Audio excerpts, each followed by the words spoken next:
Sir.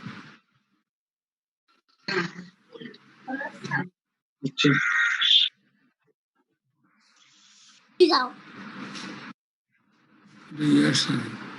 হ্যাঁ ওখানে যে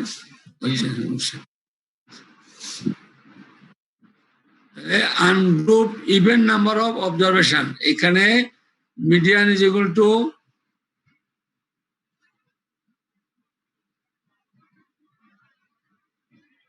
n by 2 is value plus n by 2 plus 1 is value divided by 2.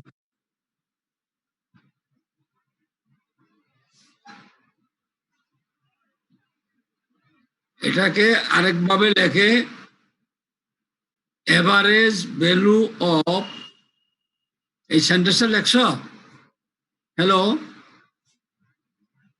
Sir লাস্টে divided by 2 টা কি পুরোটার সাথে ডিভাইডেড লাস্টে n by 2 plus 1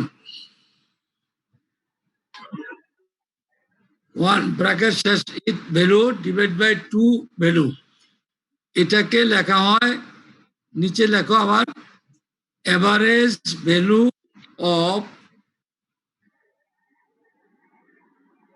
n by 2 is value plus n by 2 plus 1 is value ওইভাবে লেখা হয় তো এভারেজ তো মানুষ ওই দুই দিয়ে ভাগ দিয়ে এভারেজ করে আর কি স্যার লাস্টের টুটা কি স্যার পুরোটার সাথে ডিভাইডেড ওই দুইটার যোগফলকে 2 দিয়ে ভাগ দিতে হবে তখন এটা এভারেজ বের হবে এই জন্য আরেকটা সেন্টেন্সে লেখো কোন কোন জায়গায় লেখা আছে average value of n by 2 is value plus n by 2 plus 1 is value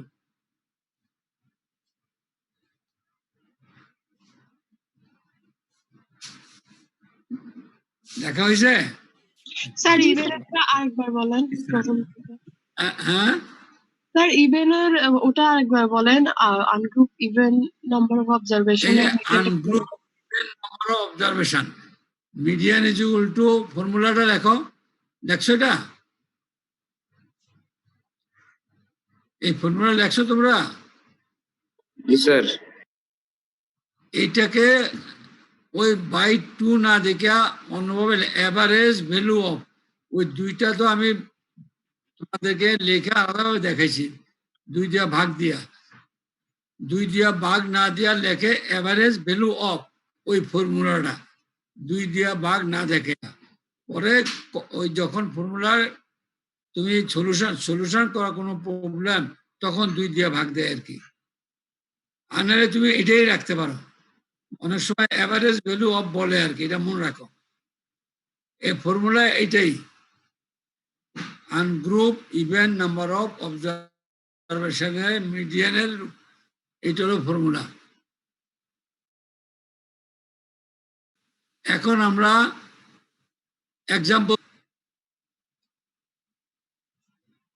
example হলো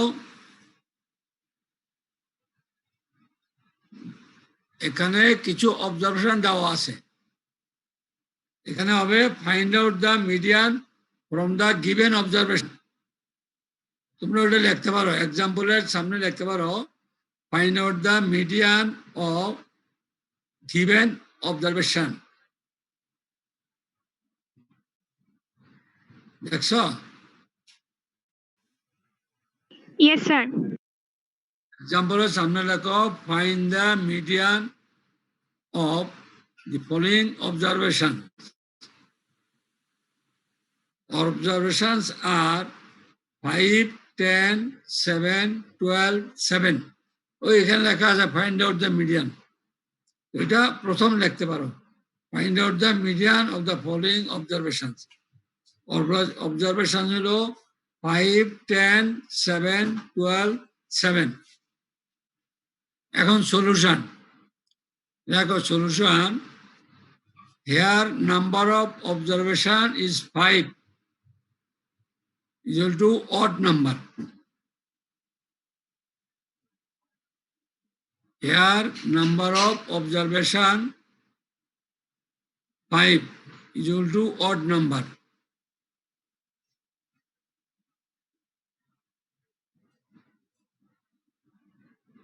2 নম্বর লেখো arrange observation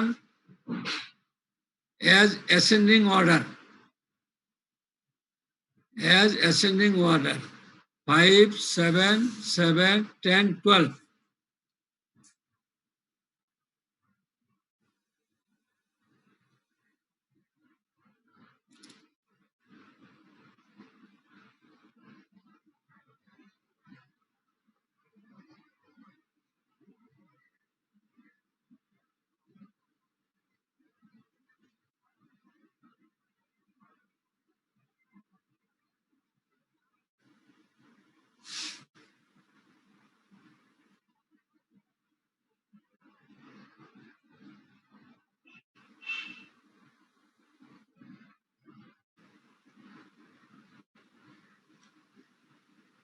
Hello. জি স্যার। লেখছো? Yes sir. Arrange the observation as ascending order. 5, 7, 7, 10, 12. Now median is equal to formula বসাও।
এটা করলে আমরা odd number দেখাচ্ছি আর example দেখো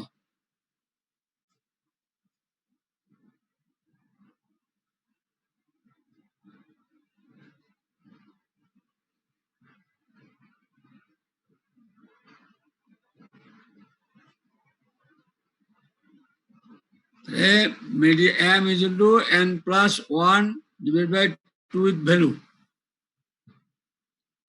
তাহলে টোটাল নাম্বার হলো 5 plus 1 is equal to 6 by 2 is equal to 3 এই থার্ড ভ্যালুটা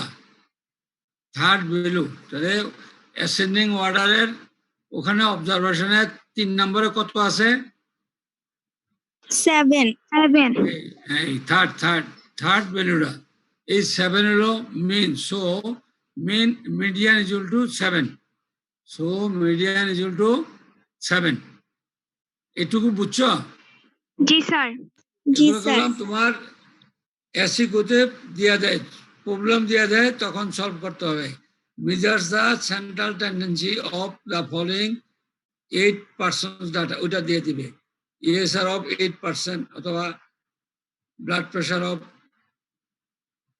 10% অথবা 11% এরকম একটা প্রবলেম দিয়ে দিবে তখন তোমার measures of central tendency mean media mode তিনটা বের করতে হবে এখন এক্সাম্পল লেখো ইভেন নাম্বারের এইটা হলো তোমার অড নাম্বারের এখন ইভেন নাম্বারের লেখো find out the median of ESR of 8 patients given below. Find the median of ESR of 8 patients.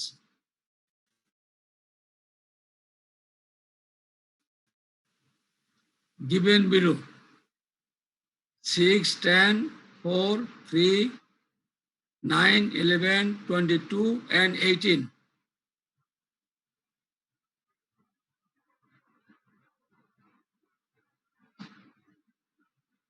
Hello. Hello. জি স্যার, শুনতেছি। হ্যাঁ, লেখা হয়েছে? Yes sir.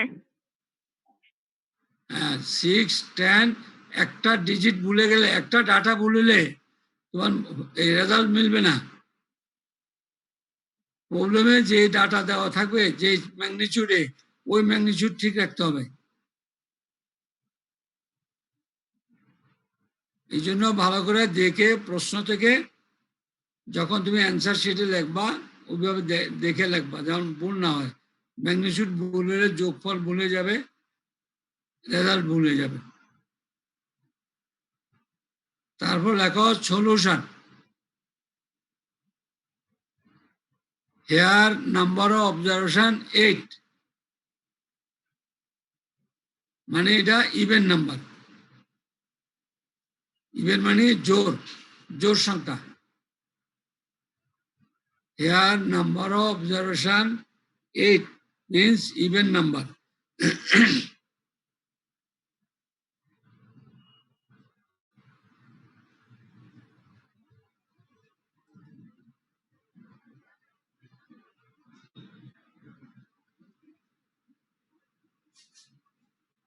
Now arrange the observation as ascending order.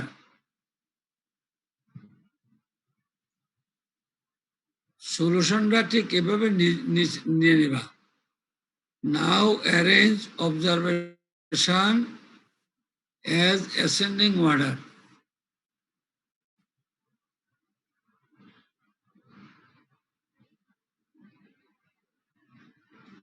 Three, 4, 6, 9, 10, 11, 18, 22.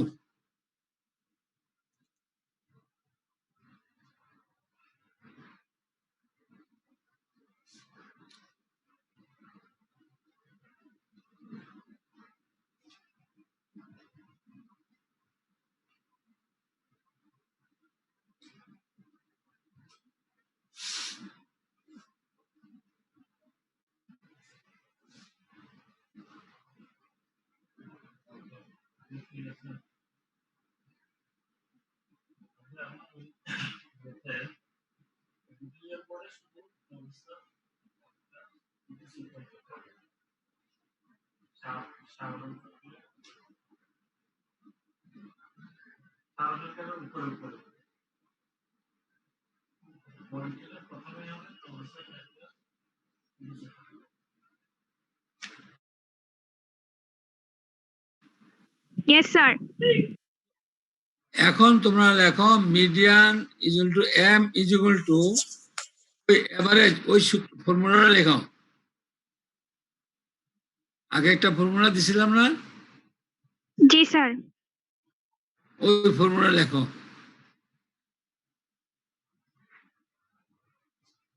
n/2 value plus n/2 plus 1 value divide by 2।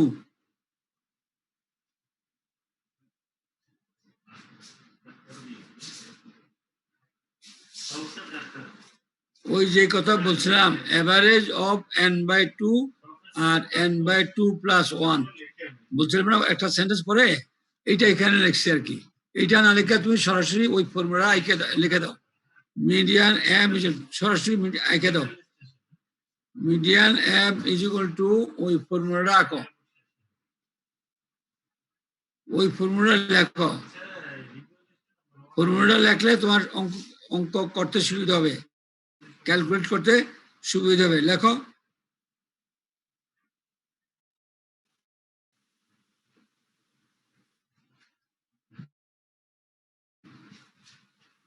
Hello, জি sir. এখন লেখো n/2 with value, n/2 with value কত? n হলো 8, লেখো is equal to 8 divide by 2 with value plus 8/2 plus 1 value divided by 2 divided by 2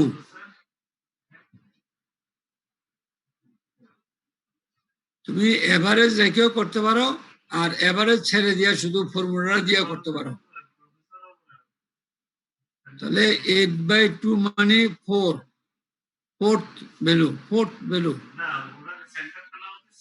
দেখো এভারেজটা উঠে দিলে is equal two fourth value plus fifth value দেখো 2/8 প্লাস 1 মানে 4 প্লাস 1 ইজ ইকুয়াল টু 5 দেখো fourth value plus fifth value divide by 2 তুমি যদি average না লেখা শুধু ওই ফর্মুলা দিয়ে করো তাহলে এইভাবে লেখো বুঝতে পারছো জি sir fourth plus fifth value divide by 2 এখন ওই অ্যারেঞ্জটাই দেখো ফোর্থ ভ্যালু কত আছে 9 9 ওই যে নিচে দেখো is equal two 9 plus 10 fifth ভ্যালুটা আছে 10 তাহলে এই দুইটার যোগফলকে দুইটা ভাগ করলে যে ভ্যালু পাওয়া যাবে ওই ভ্যালুটা হবে তোমার মিডিয়ান মিডিয়ান তাহলে 9 plus 10 divide by 2 is equal to 19/2 is equal to 9.5 so median is equal to 9.5 তাহলে আমার অ্যারেঞ্জ ডাটায় কত আছে 9 পরে 10 আছে অ্যারেঞ্জ ডাটায় 9 এর পরে 10 আছে কিন্তু আমার মিডিয়ান হলো 9.5 এক নম্বর ক্যারেক্টার হলো median divide arrange data into group equal লেখা আছে দেখছো কিনা জি স্যার ইনটু ইকুয়াল গ্রুপ এখন তুমি দেখো এটা ইকুয়াল গ্রুপ হয়ে যাবে এখন 9.5 এটা এই পুরা অ্যারেঞ্জ ডাটাকে দুইটা সমান ভাগে ভাগ করছে কিভাবে হইলো দেখো 9.5 যদি 10 এবং 9 এর মাঝে হয় তাহলে ওই মিডিয়ানের লেফট সাইডে দেখো 4 অবজারভেশন আবার রাইট সাইডে 4 অবজারভেশন আছে না ইয়েস স্যার তাহলে দুইটা ইকুয়াল হাফ হইল না জি স্যার তাহলে 9.5 যদি আমি মিডিয়ান ধরি তো তার লেফট সাইডে আমার কয়টা অবজারভেশন আছে 4টা আর রাইট সাইডে কয়টা আছে 4টা তাহলে আমার এই মিডিয়ান তাহলে আমাদের এটা কারেক্ট বুঝতে পারছো জি স্যার এইভাবে পরীক্ষায় তোমরা এইভাবে দিতে হবে কেন মিলাইতে হবে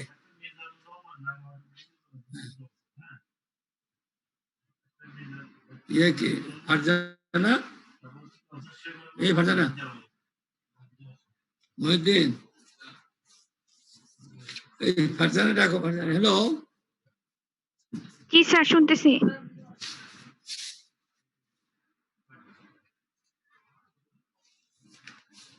ওরে বাবা রে, কত বড় বই।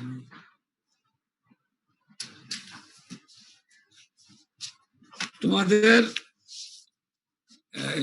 পার্সেন্টেজে অ্যাবসেন্ট গুলো দিয়ে দাও তো আপনার স্যার রোল 16 অ্যাবসেন্ট আমি এখানে লেকচার শেষ করলাম স্যার রোল 16 অ্যাবসেন্ট 16 16 স্যার 16 জি স্যার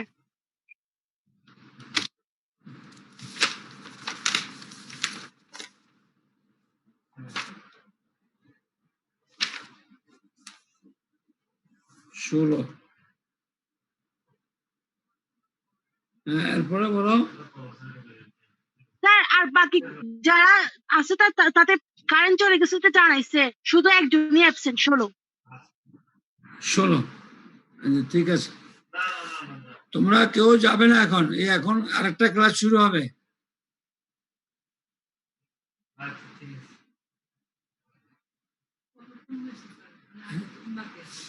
বাকি নেই 12টা 2 মিনিট হয়ে গেছে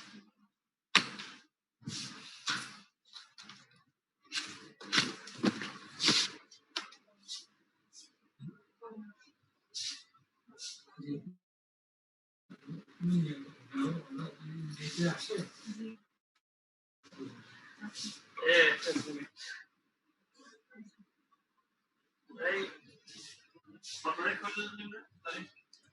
तारीख सर सेप्टेम्बर 21 तारीख सोमवार सोमवार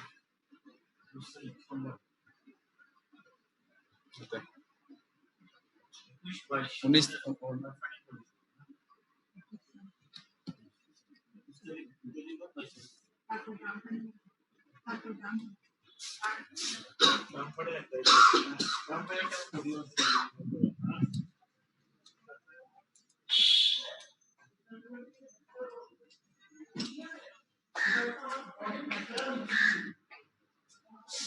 last one na another long way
কেমন আছো সবাই? আসসালামু আলাইকুম ম্যাম। ম্যাম আসসালামু আলাইকুম। সবাই ভালো আছো? জি আলহামদুলিল্লাহ। আলহামদুলিল্লাহ, আপনি কেমন আছেন? এই তো আছি আলহামদুলিল্লাহ। আসসালামু আলাইকুম। ওয়ালাইকুম আসসালাম। তোমাদের পার্টিসিপেন্ট দেখা যাচ্ছে 46। চারজন যারা যারা অ্যাবসেন্ট তাদের রোল নাম্বারগুলো একটু আমাকে বলো একজন।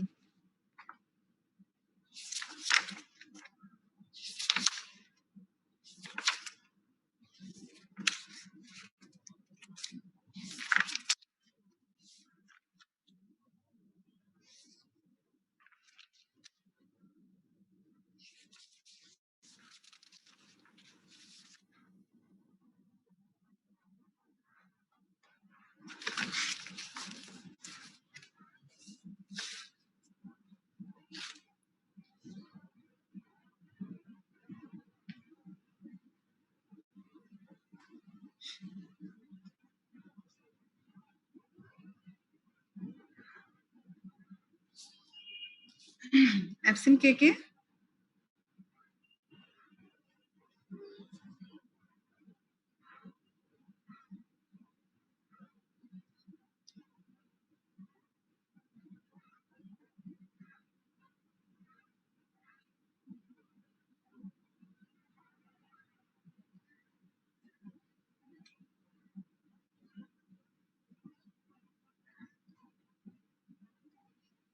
কারা কারা অ্যাবসেন্ট একজন বলো আমাকে।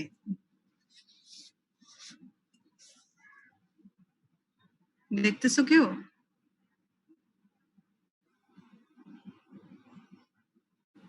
Yes, ma'am. ঠিক আছে, তাহলে আমাকে 10 মিনিট পরে ইনফর্ম করবা কারা কারা অ্যাবসেন্ট। আচ্ছা, আমরা তাহলে আমাদের Okay, ma'am. রেগুলার পড়ায় চলে যাই। লাস্ট ক্লাসে বিহেভিয়ার সায়েন্স কার্ডটাতে কারো কোনো প্রবলেম আছে? যতটুকু পড়ানো হয়েছে বা যেটা হোমওয়ার্ক দিছি সেটাতে কোনো সমস্যা আছে পেতে?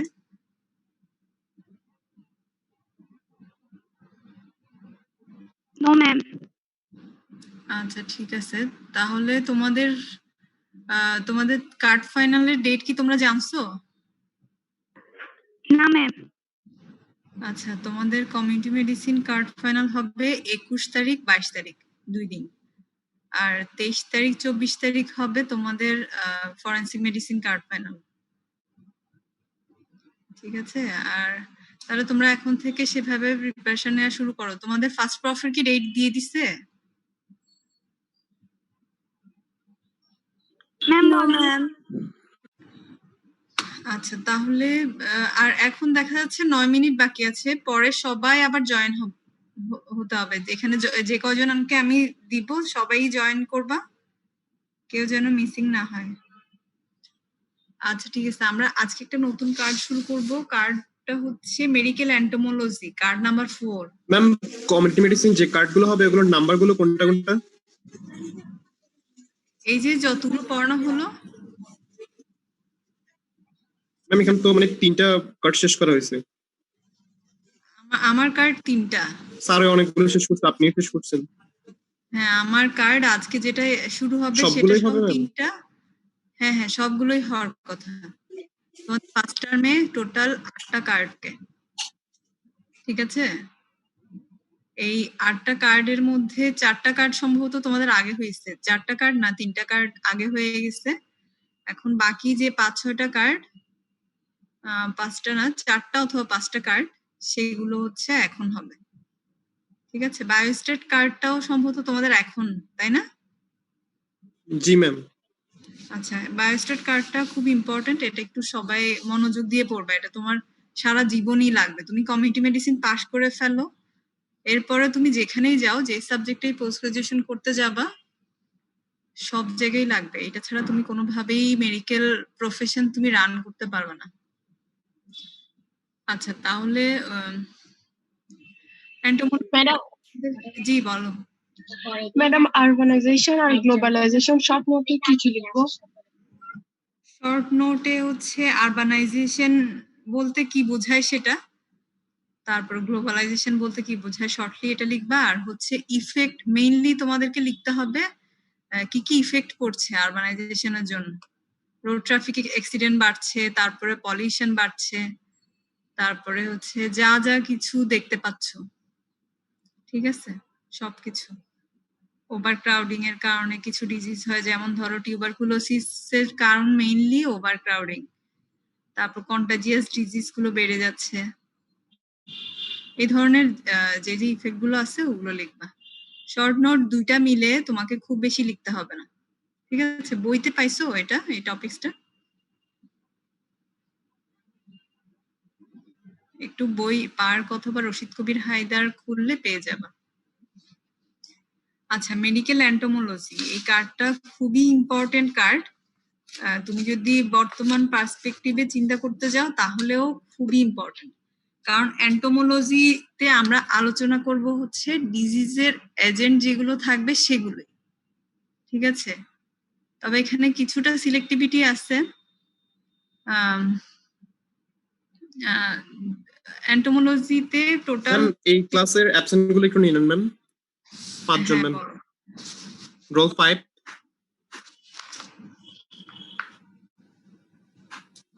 রোল 5, রোল 6, 16, 16, তারপর 47, 4 47।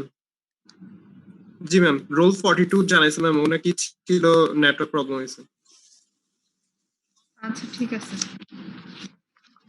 তাহলে তোমরা সবাই আবার কানেক্ট হবে 5 মিনিট পরে। 5 মিনিট পরে কানেকশন অফ হয়ে যাবে।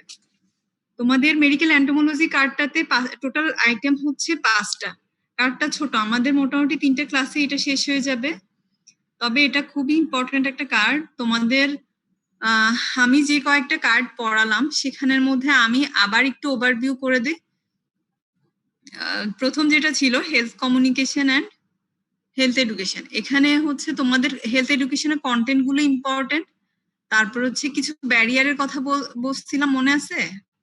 ফিজিক্যাল ব্যারিয়ার, সাইকোলজিক্যাল ব্যারিয়ার, এই ব্যারিয়ার গুলো ইম্পর্টেন্ট। আর হচ্ছে মিডিয়া ইন হেলথ কমিউনিকেশন, এইটা ইম্পর্টেন্ট। আর রিটেনের জন্য তোমাদের ইম্পর্টেন্ট হচ্ছে প্রিন্সিপাল অফ হেলথ এডুকেশন, সেটা ইম্পর্টেন্ট। তাহলে ওখানে ইম্পর্টেন্ট জিনিস এসছে, আর খুব বেশি কিছু নাই। তারপর সবকিছুই পড়তে হবে ইনিশিয়ালি। তোমরা প্রফেশনাল পরীক্ষায় গেলে তোমাদের একটু কাটছাট করতে পারো, কিন্তু এখন কার্ড ফাইনালে তোমরা যদি ইলাবোরেট না পড়ো, হঠাৎ কাউকে আনকমন কোশ্চেন জিজ্ঞেস করে বসলো, তখন সে অ্যান্সার করতে পারবে না। যদি এখন অন্তত পড়া থাকে ভালোভাবে, কিছুটা হলেও বলতে পারবা, অন্তত তোমার একটা ধারণা থাকবে। অথবা তোমাকে যদি আমাদের ইন্টারনাল স্যাররা একটু লিড দেওয়ার চেষ্টা করে তাহলে তুমি বলতে পারবা, কিন্তু একেবারেই যদি জানা না থাকে তাহলে কিছুই বের করতে পারবা না মুখ দিয়ে। তাহলে এটা গেল। আর বিহেভিয়ার সায়েন্স কার্ডটা অনেক বড়, কিন্তু এটাতে ইম্পর্টেন্ট টপিক সে তুলনায় মোটামুটি কমই আছে। যেমন আইকিউ টপিকটা তোমাদের পড়তে হবে, বিহেভিয়ার চেঞ্জ কমিউনিকেশনের মডেল যেটা পড়ালাম, তারপর হচ্ছে ইন্টারপার্সোনাল রিলেশনশিপ, আর হচ্ছে ফ্যামিলি, ঠিক আছে? তারপর হচ্ছে পার্সোনালিটিটা জিজ্ঞেস করতে পারে, আর কিছু ছিল কিনা, আর হচ্ছে ওই যে social factor in health, affordability, acceptability, এই ফ্যাক্টর গুলো, এগুলো পড়লে মোটামুটি তোমার প্রফেশনাল পরীক্ষা ক্লিয়ার হতে পারে বলছি, একদম কনফার্ম না, ঠিক আছে? মোটামুটি এগুলোর দিকে একটু বেশি অ্যাটেনশন দিবা। আর মেডিকেল এন্টোমোলজিতে আগাগোড়া পুরোটাই ইম্পর্টেন্ট, এখানে কোনো কিছু বাদ দেওয়ার, কোনো কিছু স্কিপ করে যাওয়ার কোনো সুযোগ নেই, কারণ এটা হচ্ছে তোমার ডিজিজের সাথে এত বেশি ওরিয়েন্টেড। এটা তোমাদেরকে না জানলে তোমরা ক্লিনিক্যাল সাইডে গিয়ে অনেক ল্যাকিংসে পড়ে যাবে। তাহলে প্রথম আইটেমে আছে define and classify arthropods of medical importance and their character, role of vectors in causation of disease. একটা ডিজিজ হওয়ার জন্য কি কি লাগে তোমরা পড়ে আসছো নিশ্চয় কোনো একটা কার্ডে, স্যাররা তোমাদেরকে পড়ানোর কথা। এজেন্ট লাগে, হোস্ট লাগে, এনভায়রনমেন্ট লাগে, ঠিক আছে? এজেন্ট হচ্ছে কোনটা? যেই অর্গানিজমটা তোমার শরীরে প্রবেশ করে তারপরে তার প্যাথোলজিক্যাল যে কনসিকুয়েন্স সেগুলো করবে, এটা হচ্ছে এজেন্ট। আর হোস্ট হচ্ছে তুমি নিজে, অথবা যার মানে এখানে আমরা যদি করোনার ক্ষেত্রে চিন্তা করতে যাই, আমরা সবাই যাদের যাদের হয়েছে তারা সবাই হোস্ট। ঠিক আছে, এখানে কিছু তাহলে এজেন্ট ফ্যাক্টর কাজ করে, কিছু হোস্ট ফ্যাক্টর কাজ করে, আর কিছু এনভায়রনমেন্টাল ফ্যাক্টর কাজ করে, যে এনভায়রনমেন্ট গুলো তোমার ওই এজেন্টটাকে ফেভার করবে। এটা হচ্ছে একটা ডিজিজ প্রসেস। তাহলে এই ক্ষেত্রে আমরা আমাদের আজকের আলোচনার বিষয় হচ্ছে এজেন্ট কি কি থাকতে পারে। হোস্ট আমাদের আজকের আলোচনার বিষয় না, তবে কয়েকটা ফ্যাক্টর আমরা বলবো। হোস্টের ফ্যাক্টর গুলো বলতে তোমরা যেমন ধরো কেউ যদি কারো ইমিউনিটি যদি কম থাকে, কেউ যদি ম্যালনারিশড থাকে, অথবা যেই এনভায়রনমেন্টটা ওই অর্গানিজমের জন্য ওই অর্গানিজমকে ফেভার করবে, সেই এনভায়রনমেন্টে যদি কোনো হোস্ট অবস্থান করে। ঠিক আছে, তারপরে হচ্ছে এগুলো হচ্ছে ছোটভাবেই হোস্ট ফ্যাক্টর। কি কি হোস্ট ফ্যাক্টর থাকলে তার ডিজিজ হওয়ার সম্ভাবনা থাকে, যেমন হ্যাঁ বলো। আমি রোল 5, আমার নেট ডিসেবল ছিল, আমি ক্লাসে ছিলাম, তবে করিনি। আচ্ছা ঠিক আছে, আমি দিয়ে দিচ্ছি। Thank you ma'am. মেডিকেল এন্টোমোলজির ক্ষেত্রে হোস্ট ফ্যাক্টর হচ্ছে এগুলো, যেমন ধরো করোনার ক্ষেত্রে কিছু হোস্ট ফ্যাক্টর আছে যাদের ক্ষেত্রে করোনা খুব বেশি ভয়ঙ্কর হয়ে যেতে পারে। এই ধরনের হচ্ছে যাদের কোমরবিড ডিজিজ আছে। কোমরবিড ডিজিজ বলতে কেউ জানো? এই টার্মটা তো তোমরা শোনার কথা, শুনছো নিশ্চয়? জি ম্যাম। আচ্ছা, কোমরবিড ডিজিজ মানে তার এমন কোনো ডিজিজ থাকে যেটার কারণে তার মরবিডিটি, নট মর্টালিটি, বুঝছো? মরবিডিটি মানে হচ্ছে তার অসুস্থতাটা অনেক বেশি। যেমন ধরো সামান্য কারো জ্বর সর্দি, এগুলোকে আমরা মরবিড ডিজিজ বলি না। যেমন ধরো ডায়াবেটিস মেলাইটাস, হাইপারটেনশন, কারো ক্ষেত্রে অটো ইমিউন ডিজিজ থাকতে পারে, এই ধরনের, অথবা কেউ ইমিউনো কম্প্রোমাইজ ডিজিজ আছে কারো, এই ধরনের বিষয়গুলো হচ্ছে কোমরবিড ডিজিজ। তো এটাও একটা হোস্ট ফ্যাক্টর। কারো যদি অ্যাজমা থাকে, সিওপিডি থাকে, এগুলো